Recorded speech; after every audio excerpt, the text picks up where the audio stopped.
Hello guys, welcome back to my channel. Ngasidi atopa ngasai unboxing gumba sanapot ki video natabada hoi home garden gi video haipet namjarake sum haidi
Horambane hojikti season do losalapagi hojikti loina mak kangya si singse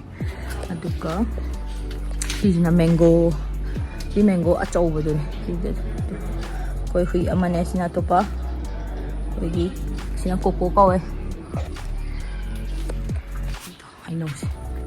si hainau kaino do neba koi di hainau je thengeba hainau achauba do oi do neba asangba do aduka hainau pambi laire sisina kaino haijam pet pandi mulberry haiba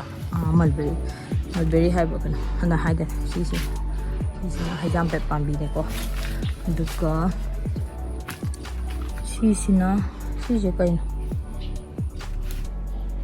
sisina kaino do keba tharoi thongbada hapado adudune sise ai kaugre mami aduka sigilai si yellow color sale mami kai kauge kaw the young chak pambi haure mathakta sisina yubi pambi de coconut tree adaki sisina kaino sise haituk ne haibra kanum haibne ai kaure sisina lemon male sisina laihau amu bane hai sisi mamana haibe de laihau amu bane hai aduka sisu kaino haijam pet pambi de aduka sida maga ucharake black guava to mayam ubira ba sigi black guava se ani pale hoi gi hana jo palam me ba hana gi dudi chagre adu sina handake anoba palakane to siru hino am pale da hino manungdasꯨ ꯃꯌꯥꯝ ꯄꯥꯜꯂꯦ ꯁꯤꯁꯤ ꯍꯩꯅꯧꯁꯦ ꯑꯊꯦꯡꯕ ꯍꯩꯅꯧꯅꯦꯕ ꯃꯤ ꯑꯇꯩꯒꯤ ꯂꯣꯏ season ꯂꯣꯏꯅꯈ꯭ꯔꯀꯥꯟꯗ ꯑꯩꯈꯣꯏꯒꯤ ꯁꯤꯁꯦ ꯄꯥꯜꯂꯛꯑꯦ ꯁꯤꯗꯣ ꯃꯌꯥꯝ ꯄꯥꯜꯂꯦ ꯁꯤ ꯂꯩꯔꯦ ꯑꯗꯨꯒ ꯑꯇꯣꯞꯄ ꯑꯃꯨꯛ ꯎꯠꯆꯔꯛꯀꯦ ꯗ꯭ꯔꯥꯒꯟ ꯐ꯭ꯔꯨꯠ